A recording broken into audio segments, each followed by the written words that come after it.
پچا باندې لازم ده، پچا باندې واجب ده قربانی. دا یاد لرئ هر هغه انسان چې هغه مالک نصابی، مالک نصاب د دې تشریح ارته کوم. اول نمبر شرط هر هغه مسلمان، هر هغه کس چې هغه مسلمانی کافر باندې نشتا. نمبر 1 اسلام شرط ته قربانی د پاره، ایمان شرط ته قربانی د پاره مسلمانی. نمبر 2 عاقل، عاقل مجنون نی، لیونی نی، په لیونی باندې نشته. اگر که بالغی او ډیر مالداري یعنی رونو سره ډیر حصہ رسی، په لیونی باندې نشته قربانی. مسلمانی، عاقلی، لیونی نی، بالغی، نابالغ نی. په نابالغ انسان باندې قربانی نشته ځکه هغه مکلف نی. مکلف بالغی، مکلف هغه انسان ته چې د الله احکام هغه ته متوجی، او الله احکام انسان ته پس د بلوغت نه متوجی کیږي.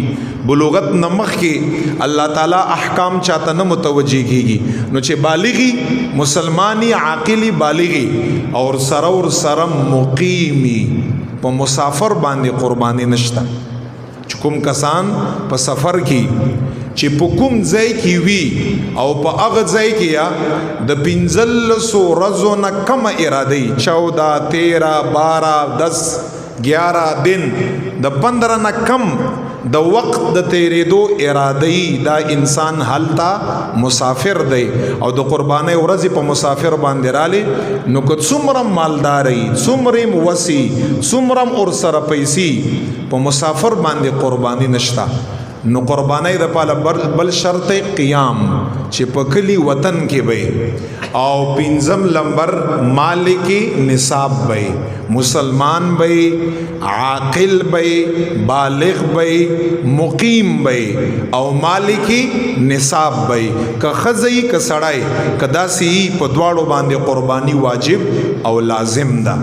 اوس مالک نصاب څه ته په شریعت کې، په دین محمدی کې صلی الله علیه وسلم مالک نصاب دیتے چې یو انسان سرا 19 تولے کم از کم، که خزئی او که سړی 19 تولے یا ور سره سره زروي سونا، یا ور سره 52 تولے سپین زروي چاندی، او یا ور سره په اوس وخت کې کم از کم د 52 تولو د سپینو زرو قیمتي نقد روپے څومره راځي؟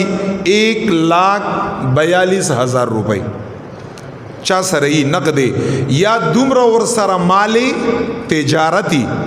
یو تجارت کا کم از کم مال تجارت اور سره 1,42,000 روپئی، دومره اور سره مال تجارتی یا دومره اور سره نقد روپئی یا 52 تولې سپین زری یا 19 تولې سره زری. دا یاد لرئ زکات تپارا حولان حول شرط دی. کال تیرېدل قربانی د پاره حولان حول شرط نه دی. کال تیرېدل شرط نه دی. ښا که یو انسان وي چې ما سره خو 1,42,000 روپۍ شتا، خدا خو وس ما سره میلاو شوي، کال نه دی په تیر، وس خو پرېږده چې د قربانۍ په ورځ باندې ارته میلاو شي په 10 11 12. ځکه قربانی 10 ذی الحجې نه واخله تر 12 ذی الحجې د غروب پورې دا د قربانی ورځې دي چې په عمدغه ورځو کې ارته 1,42,000 روپۍ خپل میلاو شوي او ستا لاس لراله. کال تیرېدل قربانی د پاره شرط نه دی، کال تیرېدل د زکات د پاره شرط دی. که په هغه ورځ باندې مر سره 1,42,000 روپۍ لاس لراله پتا باندې قربانی واجب او لازم ده. دا هغه مالک نصاب دی. او کدا زنانی او کدا سړی او که زنانی چې ما سره چې کوم زیور د زینت ته پاره دی یا زما د واده دی یا زی اچوم زینت هر شی پاره چی که د زینت ته پاره که اسی پروتی چې 7.5 تولی او که سپین زر 52 تولی او نقد پیسې د 52 تولو د سپینو زرو قیمت یا دومره سره مال تجارتی. که یو څوک وي چې ما سره خو مال تجارت 3 لک روپو د نقد روپې را سره نشته، قرض راوړل قرض بر واخلې یا دغه مال تجارت لګ خرڅ کړه یا چانه قرض را واخله ورته وایي چې بیا به میاشت کې هفته کې لس ورځې کې ارته ادا کړم ادا به کړې وي او قرباني ور باندې واجب ده لازم ده پیغمبر علیه الصلاۃ والسلام په نه کولو باندې سخت وعید بیان کړی دا خو چې پچا باندې واجبي دا هغه انسان شو